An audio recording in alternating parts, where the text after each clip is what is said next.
HTTP3 é o HTTP Overkick. Motivações, performance. Nenhum protocolo é perfeito. As mudanças às vezes são como montantes numa mesma balança. Adicione um ganho em uma, logo a outra estará em falta. Ambos os protocolos HTTP 1.1 e HTTP 2 utilizam o protocolo de transporte TCP. Isso significa que para cada requisição feita pelo cliente, antes é necessário um handshake, ou seja, aperto de mão. Isso significa estabelecer conexão com o servidor, como já foi explicado pelo Leonardo. Após o aperto de mão no protocolo HTTP 1.1, as solicitações acontecem de forma sequencial, isto é, uma após outra. Se uma dá erro, todas as outras entram em espera até que o problema seja resolvido. Esse acontecimento é chamado de Head Offline Blocking, bloqueio do cabeça da fila. Para facilitar o entendimento, imagine pedir um banner e 2 textos nessa ordem ao servidor. Caso desse erro na solicitação do banner, ou seja, um pacote fosse perdido, os textos também não seriam carregados. Bem, até dá para paralelizar usando diferentes hostnames na página, com um limite de até 8 solicitações paralelas. Fora ainda que a compressão do pacote é opcional e o cabeçalho em formato de texto. O HTTP2 tenta resolver os problemas lineares. As requisições e respostas são paralelas em uma única conexão através da multiplexação. A compactação é obrigatória e o cabeçalho é binário, além de poder priorizar numericamente uma requisição. Embora o projeto do HTTP2 pareça resolver efetivamente o problema do Head Offline Blocking, no nível da transação HTTP, ainda pode existir o mesmo problema no nível de pacote do fluxo TCP, onde ele bloqueia simultaneamente todas as transições acessadas por essa conexão. Isso se tornou uma grande falha no projeto do HTTP2. E a implementação do KIK tenta resolver esse problema. Somado ao protocolo de segurança TSL, que substitui o SSL, o handshake é prolongado, como se pode ver na imagem. Essa é uma versão anterior ao TCL 1.3, onde há um processo final da confirmação de comunicação, onde o cliente verifica o certificado enviado pelo servidor antes de trocar dados de aplicação. Com isso, vemos que há um certo tempo gasto antes que os dados realmente ditos possam ser trocados. Na comparação entre os protocolos, veremos um exemplo prático. Nessa foto podemos ver que há uma conexão TCP, depois há uma verificação de certificado. Então dizemos que há 2 handshakes sendo feitos, antes da troca de dados. Agora, imagine perder esta conexão toda vez que perder a conexão de rede em um dispositivo móvel. Quando o celular automaticamente troca de rede 5G para 4G, 3G ou 2G, por exemplo. Eu tenho essa experiência diariamente na cidade de Maceió, capital de Alagoas. Mesmo sendo capital e morando na parte baixa da cidade, do meu quarto para a cozinha, quase sempre acontece a troca do 4G para o 2G. O que falar fora da capital? Bem, dessa forma todo o consumo de dados é interrompido e uma nova conexão precisa ser estabelecida. Utilizando o protocolo UDP, isso não seria necessário.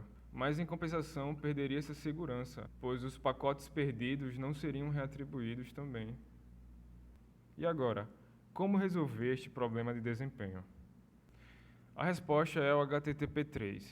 Ele fornece um transporte para a semântica HTTP usando o protocolo de transporte KIK e uma camada de enquadramento interna semelhante ao do HTTP2. Utilizando o KIK, a conexão seria prontamente restabelecida com a velocidade do UDP e a segurança do TCP, ou seja, o melhor dos 2 mundos.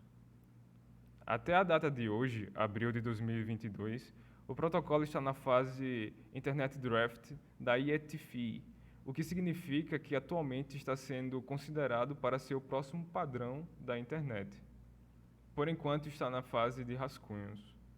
Essa definição que você vê no slide foi retirada da documentação encontrada no site da IFT, Internet Engineering Task Force, ou em tradução literal, Força Tarefa de Engenharia da Internet. Uma organização sem fins lucrativos que desenvolve e promove voluntariamente padrões da internet. Em particular, os padrões técnicos que compõem o conjunto de protocolos da internet. O editor do HTTP3 foi Mike Bishop, que trabalhou em alguns projetos da Microsoft como o Windows Vista e a ferramenta de diagnóstico de rede do Windows. Ele é o editor de documentos do HTTP3 junto com o IETF Kik Working Group. Então, quais são as melhorias reais do HTTP over Kik? O handshake de baixa latência do Kik é seu recurso principal. Ele atinge sua velocidade sobrepondo a funcionalidade do TCP com o TLS em uma única troca, em vez de fazê-las em série. Logo, espera-se estabelecer conexão na metade do tempo do TCP com o TLS. Os fluxos de dados no Kik podem falhar de maneira independentemente. Por exemplo, quando um usuário baixa duas imagens, parar o fluxo de uma imagem não afetará a segunda imagem. No caso do HTTP2, todo o conjunto de fluxos seria perdido. Nessa imagem podemos ver o estabelecimento de conexão TCP com TLS 1.3. Na imagem anterior, nós vimos o TLS 1.2. A diferença é que o TLS 1.2 fazia um handshake de 4 vias, já o TLS 1.3 faz um handshake de 2 vias. Uma melhora significativa, mas não completa. Já o protocolo de transporte Kik faz todo o handshake em apenas 2 vias. Segundo a Google, a melhoria de desempenho do HTTP3 sobre o HTTP2 é de 13%. E por que não apenas modificar o protocolo TCP? Bem, não é tão simples assim. A implementação do TCP é normalmente construída no kernel do sistema operacional. A Google, com seu Kik, não tem controle sobre isso e depende da implementação no aplicativo, o que torna um maior custo de processamento. Além disso, a transição para HTTP3 envolve não apenas uma mudança na camada de aplicação, mas também uma mudança na camada de transporte subjacente. E com isso tem-se um leve problema no uso do HTTP3. O protocolo de transporte TCP tem sido o padrão convencional por anos, enquanto o UDP não. Assim, os sistemas operacionais e pilhas de software para ele não são tão otimizados de forma geral. Consequentemente, há cargas de CPU muito mais altas com Kik, que, de acordo com algumas estimativas, são quase o dobro do HTTP2. Na SciCon 2020, Special Interaction Groups on Data Communication, um funcionário da Google chamado Ian Sweet apresentou o seguinte slide em um workshop sobre o Kik. Nele podemos ver que o custo de CPU na primeira versão do protocolo custava 3 vezes mais que o TCP, mas que vem diminuindo ao longo das otimizações feitas no protocolo e nas bibliotecas durante os anos seguintes, até chegar em uma diferença quase irrisória. A SciCon é um grupo de interesse especial em comunicações de dados da Association for Computer Machine, especializado no campo das redes de comunicação e de computadores. Imagina só trocar chips e fazer updates no firmware de inúmeros roteadores. Imagina só trocar todo um sistema de segurança ou atualizar toda a infraestrutura de rede para colocar o protocolo HTTP3 em ação. Não demanda apenas de um protocolo que está em rascunho avançar e entrar em produção, mas na aceitação das empresas e do público em geral. Servidores que ainda utilizam HTTP 1.1 necessitarem brigar para o HTTP 3. Levará um certo tempo. Já faz algum tempo que o HTTP 3 está em desenvolvimento, e as linguagens que contêm bibliotecas de código aberto, até a data de hoje, abril de 2022, são Rust, C++, C, C#, Java, Python, Go, Haskell e JavaScript, utilizando o Node no caso. Os navegadores em que o protocolo está habilitado por padrão primeiro o Chrome, versão 87 em diante desde abril de 2020, Firefox da Mozilla, a versão 88 em diante desde abril de 2021, e o Edge, na versão 87 em diante desde abril de 2020. Infelizmente, para quem usa iOS, o Safari só dispõe na versão Preview, em fase de testes. A metade dos aplicativos de serviços da Google já usam o protocolo HTTP3 no Chrome. Mostrarei como verificar se a página utiliza ou não o protocolo HTTP3 utilizando o Chrome em sua versão 100.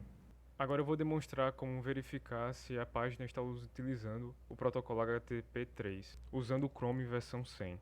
Tecle Ctrl Shift I para abrir o inspetor. Após o inspetor estar aberto, digite o site da Google.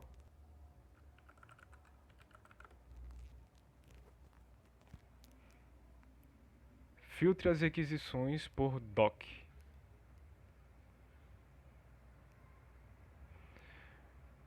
Logo você verá embaixo as requisições filtradas por doc e o protocolo a qual ela segue.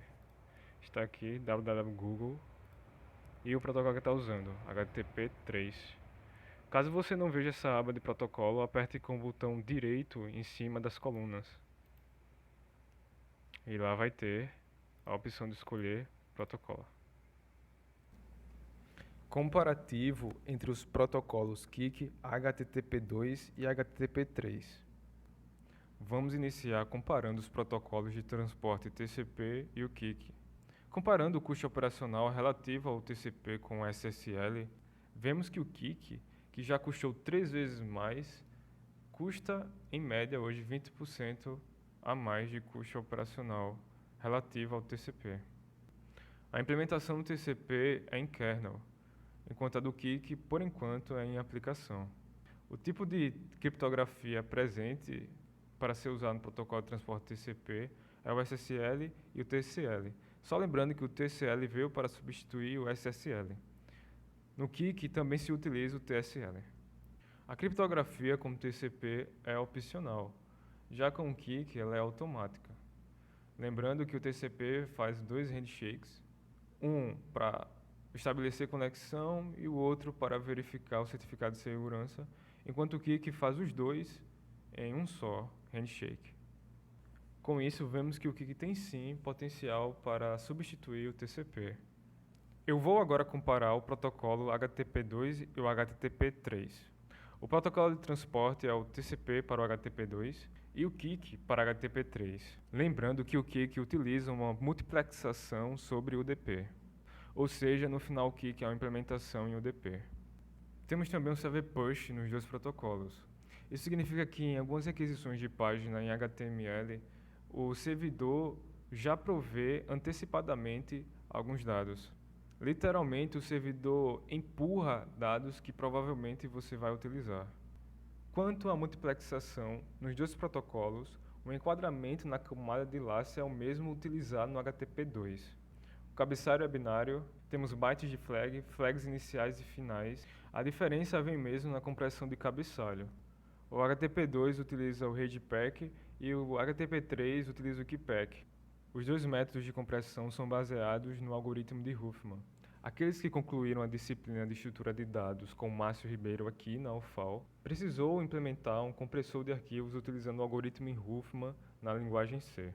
Então pode ter uma ideia de como funciona a compressão do readpack e do keypack. O readpack permite vários tipos de representações de cabeçalho, uma das quais também adiciona o cabeçalho a uma tabela dinâmica de valores de cabeçalho. Esses valores estão disponíveis para reutilização em blocos de cabeçalho subsequentes, simplesmente referenciando o número de entrada na tabela. Se o pacote contendo um cabeçalho for perdido, esse fluxo não poderá concluir o processamento do cabeçalho até que o pacote seja retransmitido. Isso é inevitável. No entanto, outros fluxos que dependem do estado criado por esse pacote também não podem progredir. Este é o problema que o KIK resolve em geral. O keypack reutiliza os conceitos centrais do readpack, mas ele foi redesenhado para permitir a correção quando uma entrega acontecer fora de ordem. Também tem flexibilidade para implementações que buscam equilibrar a resiliência contra o head of line e a taxa de compactação ideal. Ou seja, ele busca o equilíbrio para que os dados possam voltar à ordem em formas corretas. O objetivo do algoritmo é aproximar-se da taxa de compressão do readpack com substancialmente menos problemas com head of line. Finalizando a comparação, podemos ver que a taxa de adoção mundial do HTTP2 é de quase toda a metade da internet, e mesmo assim, desde que foi lançado, ainda não englobou toda a internet. Muitos sites ainda utilizam o protocolo HTTP1, sites, APIs e etc. Então, e vemos também que o HTTP3 tem 25%, quase 25% de adoção mundial. Isso é bom, isso não é tão ruim. Não existe ainda um hardware que suporta ele para roteadores, né? E é por isso que eu coloquei no suporte completo para HTTP2, porque como utiliza TCP, já é básico em todo o roteador.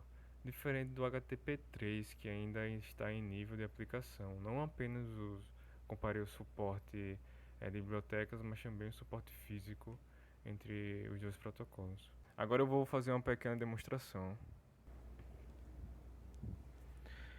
Utilizando uma distro derivada do Debian, agora eu vou fazer uma pequena demonstração na comparação de três protocolos: o HTTP 1.1, o HTTP2 e o HTTP3. Para isso, utilizarei um site que dê suporte aos três tipos de protocolo. Ele será o site da Cloudflare. Vou iniciar pelo HTTP 1.1.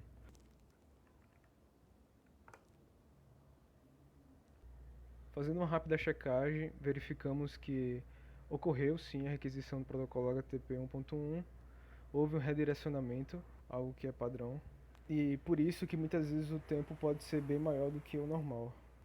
Podemos checar o tempo de conexão do protocolo TCP, foi 31 milissegundos, e o tempo para verificar o certificado de segurança, 80 milissegundos, totalizando 273 milissegundos. Agora eu vou fazer uma requisição com o protocolo HTTP2. Foi feita uma requisição com o protocolo HTTP2. Houve o mesmo redirecionamento. E, por fim, o tempo abaixou apenas 13 milissegundos. E vemos que continua o mesmo, né? O mesmo tipo de protocolo, conexão TCP. Podemos verificar que não há muita diferença de tempo, né? Agora eu vou testar o protocolo HTTP3. Como vocês podem ver, eu vou fazer essa requisição duas vezes e já de cara a gente já percebe a diferença. A gente percebe a diferença no tempo de handshake do certificado de segurança. A gente vê que ele é quase zero. Em outras tentativas que eu fiz, ele zerou. E aqui ele chega a 1 milissegundo. Ou seja, há apenas o tempo de conexão, como a gente viu nas fotos anteriormente, não é? E aqui você vai ver que de 270 no HTTP2 vai para 263 milissegundos. E na próxima, vamos verificar, ver que foi realmente o HTTP3. Esse script ele não mudou o nome do protocolo, mas estamos usando o protocolo UDP e ver que passou para 240 milissegundos. O que é algo bom e é aquilo que eu falei no início. A média que a Google relatou é de 13% de desempenho. A porcentagem de tempo 270 para 240 é de 12,5%. Então realmente chegou perto dos 13% que a Google falou que é o máximo de desempenho que o atual protocolo HTTP3 consegue atingir. Então sim, foi uma ótima visualização, foi algo bom. WebSockets. No protocolo HTTP, vimos que a requisição funciona da seguinte maneira: a conexão é estabelecida entre o cliente e o servidor, acontece a transferência de dados requisitados, por fim, a conexão é concluída, ou seja, finalizada. Para cada requisição de dados, todos esses passos precisam ser realizados novamente. Isso não é nada proveitoso para aplicações em tempo real, como chats e jogos online. Os WebSockets são recomendados apenas para aplicações com conexão bilateral em tempo real. Quem pagou a disciplina de Rede Zoom com o professor Leandro teve que implementar um projeto utilizando sockets e pôde ver o funcionamento de um. A diferença é que o WebSocket usa o protocolo de comunicação da web. A especificação WebSocket define uma API que estabelece conexões entre um cliente da web e um servidor através de endereço, IP e porta. Use o WebSocket sempre que precisar de uma conexão quase em tempo real de baixa latência entre o cliente e o servidor. Alguns exemplos de casos de uso são jogos online de vários jogadores, aplicativos de chat, links para esporte e transmissões ao vivo e atualização em tempo real de redes sociais. Frisando, os WebSockets podem ir via HTTP e também podem utilizar-se de outros tipos de subprotocolos. Vou fazer uma rápida demonstração. Vou fazer uma simples e rápida demonstração de um chat básico. Vou utilizar o Node.js para isso. A dependência será a biblioteca AWS. Aqui está o código do servidor. O código do servidor vai inicializar na porta 8080 e toda mensagem que o servidor receber, ele vai mandar para todos os clientes. Aqui está o código do cliente. Basicamente é um HTML simples para o chat. Aqui ele tenta abrir a conexão com as informações do servidor, utilizando o WebSocket. E aqui está o código para jogar. Na tela toda informação enviada ou recebida. Primeiramente eu vou iniciar o servidor.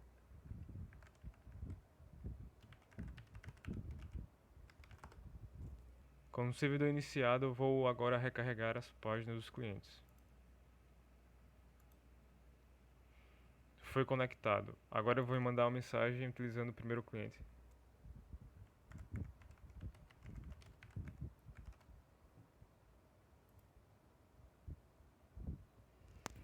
Vemos que a mensagem chegou ao servidor e o servidor retransmitiu aos outros clientes. Agora eu vou mandar a mensagem utilizando o segundo cliente.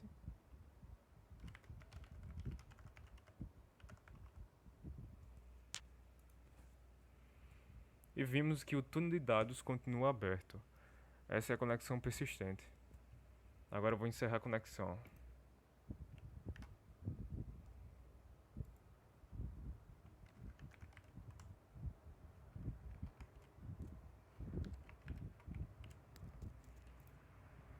E já não funciona mais. A conexão foi fechada. E aqui nós finalizamos a apresentação do tópico Protocolos atualizados.